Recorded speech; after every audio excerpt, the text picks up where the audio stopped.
Welcome to While We Were Distracted, the podcast where we explore topics that often get overshadowed in the rush of daily life. All right, so let's dive into something pretty bizarre. Like, uh, imagine being on that raid of Osama bin Laden's compound. You're kind of expecting the usual, terrorist blueprints and propaganda, right? Yeah.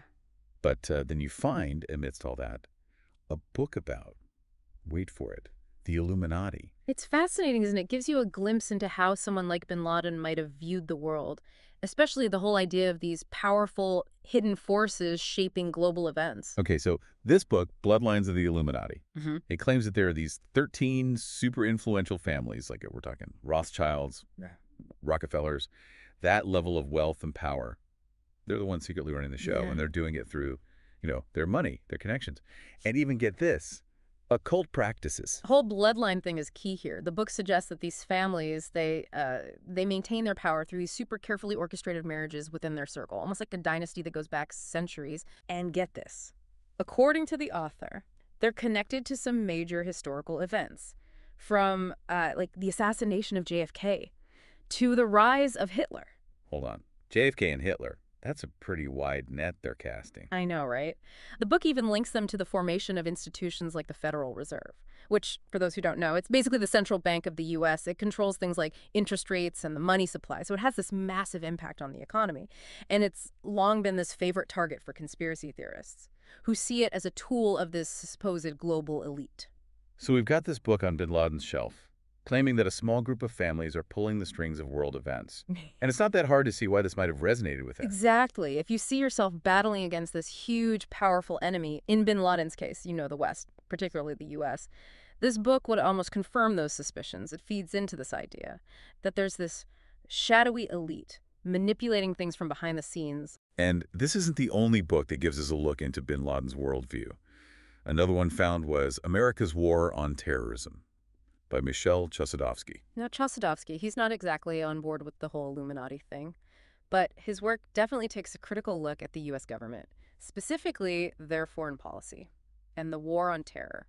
He's very skeptical of the official narrative, especially when it comes to 9/11, arguing that the U.S. government might have misled the public to justify their actions in the Middle East and beyond. He even goes as far as to say that the U.S. has a history of supporting international terrorism as part of their foreign policy agenda, citing things like U.S. backing the Mujahideen in Afghanistan during their fight against the Soviet Union in the 80s. Just to give some context, that was during the Cold War.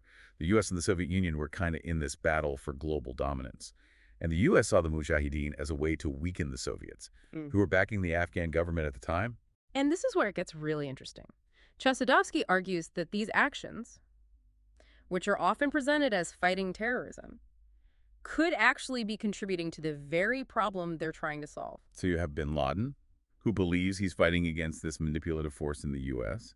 Then you have Chossudovsky, suggesting there might be some hidden agendas Yeah. and even potential support for terrorist groups by the U.S. Right. And then you throw in Bloodlines of the Illuminati, which paints this picture of a small group of families orchestrating global events for their own, sinister purposes. It's easy to see how these ideas might have gotten all mixed up in bin Laden's head, fueling this distrust of the West. Absolutely. Even if bin Laden didn't buy into everything in Springmeier's book, it still provided him with a framework for understanding the world. That aligned with his existing beliefs about U.S. power and manipulation.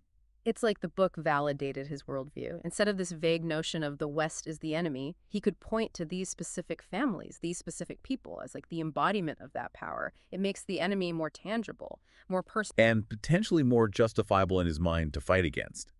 If you think you're going up against this all-powerful evil force, it's easier to rationalize those extreme actions. Yeah, that's the scary thing about these narratives. They can lead to a very black and white view of the world. It makes it hard to see the nuances, the complexities. And on the topic of challenging conventional narratives, there's this other document found in bin Laden's compound that we should discuss. It's called Non-Conventional Warfare.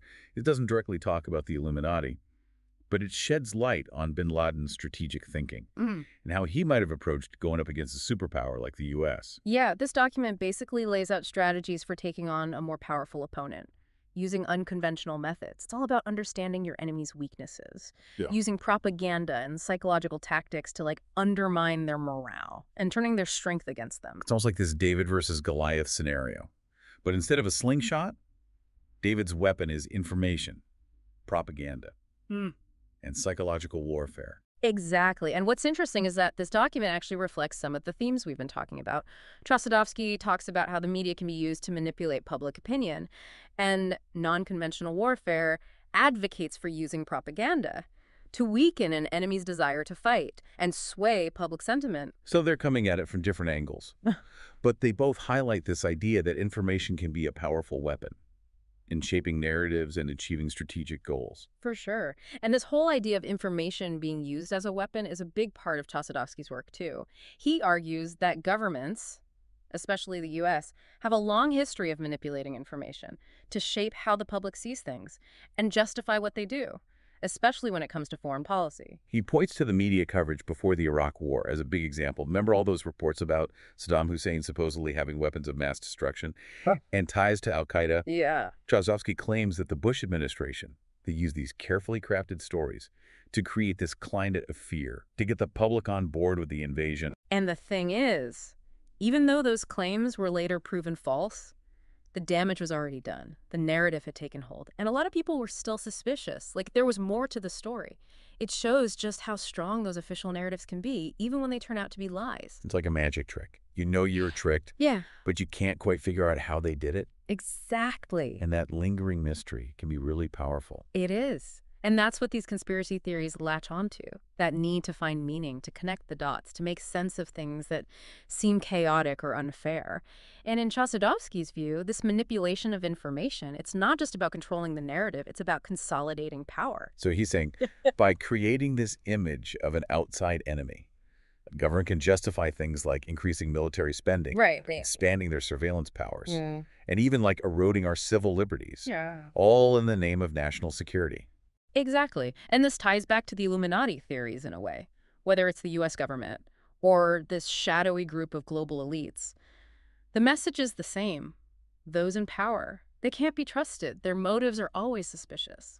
We should point out, though, that Chossudovsky's work has been criticized for being too simplistic, for cherry-picking evidence, and for not really offering any concrete solutions. That's true. His writing can be pretty aggressive at times, but I think he raises some really important questions about the role of information, propaganda, and power in shaping how we understand world events, especially today. With the internet and social media, we're bombarded with information from all sides. It's more important than ever to be critical of the information we see and to question the narratives we're given. Let's go back to bin Laden. How does this all connect to the book about bloodlines and secret societies? It's not like he was going to lead a revolution against the Rothschilds. It's not about taking direct action. It's about how he saw the world. Remember, bin Laden saw the U.S. as this unstoppable force, driven by this desire for global domination. The Illuminati theory gave him a way to understand that power, a way to personify the enemy. Instead of fighting this vague idea of the West, he could point to specific families, specific individuals, as the ones who represent that power. It gives him a clearer target for his anger and resentment and reinforces that us versus them mentality. That's so common in extremist ideologies. Exactly. So even though bin Laden was fighting against the U.S. government, the Illuminati theory might have given him another reason to justify his actions, a way of seeing his fight as part of this bigger cosmic battle between good and evil. And that's where things get really dangerous. When you start seeing the world that way, it's so much easier to dehumanize your opponents, to justify violence, and to embrace extremism. And Chossudovsky's analysis of the U.S. government's actions in the War on Terror, while he doesn't endorse these theories, can accidentally contribute to this way of thinking by highlighting the possibility of hidden agendas, manipulation, and ulterior motives. He creates an environment where those conspiracy theories can grow. It's a complicated and unsettling situation. Because while it's important to be critical of those in power, to question authority, and challenge the main narratives, there's also a danger in going too far down this path of suspicion and paranoia. It is. That's the balance we all need to find in this age of information. We need to be informed, engaged, and critical. But we also need to be careful not to fall for simple explanations, fear-mongering, and the appeal of those conspiracy theories. Because those theories, while they might make us feel like we understand things, can actually lead us down a dangerous path, a path that can end in extremism, violence, and a breakdown of trust in our institutions and each other. As we keep looking at these sources, I think it's important to remember this. Critical thinking isn't just about questioning authority, it's about questioning everything, including our own biases. Yeah. and assumptions. Absolutely. It's about recognizing that the truth is usually complicated, nuanced, and hard to find, and that the search for understanding requires us to always be willing to learn, adapt, and challenge our own perspectives. Okay, so we've talked about the books they found, but let's not forget about that other document we mentioned, Non-Conventional Warfare. It might not talk about the Illuminati directly, but it does give us a glimpse into how bin Laden thought strategically, like how he might have planned to go up against a superpower like the U.S. This document is basically a guide for fighting a stronger enemy using tactics that are outside the box. It's all about figuring out where your enemy is weak, using propaganda and psychological stuff to make them lose morale, and basically using their strength against them. So it's kind of like David and Goliath, but instead of a slingshot, David's weapon is like information, propaganda, and psychological warfare. Exactly. And the document really stresses how important psychological warfare is, arguing that it can be just as effective as using regular military force, maybe even more so. It even suggests targeting things like their economy, their cultural institutions, and their social fabric. Basically, anything that can weaken their resolve and cause instability from within. And this approach probably appealed to bin Laden, because he saw the West as morally corrupt and culturally weak. He might have thought that by exposing those weaknesses, he could speed up their downfall. It's pretty interesting how this document kind of foreshadows some of the tactics we see in modern disinformation campaigns today.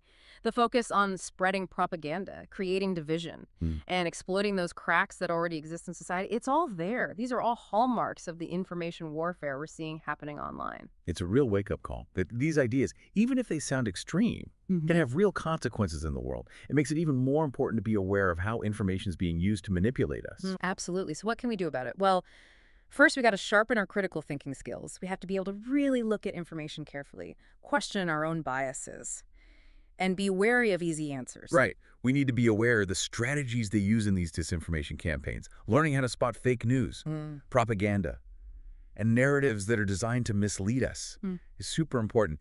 And we shouldn't be afraid to challenge the people who are spreading these ideas. Exactly. We can't just sit back and passively absorb information. We need to be active, engaged, and ready to push back against those who try to manipulate us. So we started this whole deep dive with that weird discovery, a book about the Illuminati on Osama bin Laden's bookshelf. And we ended up going down this rabbit hole of conspiracy theories, information warfare, and the power of belief. It has been a fascinating journey, exploring how the things we see and hear, the stories we believe, and the things we hold to be true can really shape how we see the world. While we can't know for sure why bin Laden had that book, looking at the works of Chossudovsky and Non-Conventional Warfare gives us some clues about why he might have found these ideas appealing. And this deep dive wasn't just about trying to get inside bin Laden's head. It was about understanding our own minds, too. Recognizing that we can all be manipulated. We all have biases, and we're all drawn to those easy answers. It's about empowering ourselves to be more critical, more discerning, and more resilient in this world where information is everywhere, and it's only getting more complex and challenging. So keep questioning, keep exploring, and keep diving deep. The truth is out there, but it's up to each of us to find it. We hope you enjoyed this episode of While We Were Distracted. We will continue our dive into documents and books found in the bin Laden compound that have been released by CIA. To see the full dump, check the description and comments or visit the CIA library at cia.gov.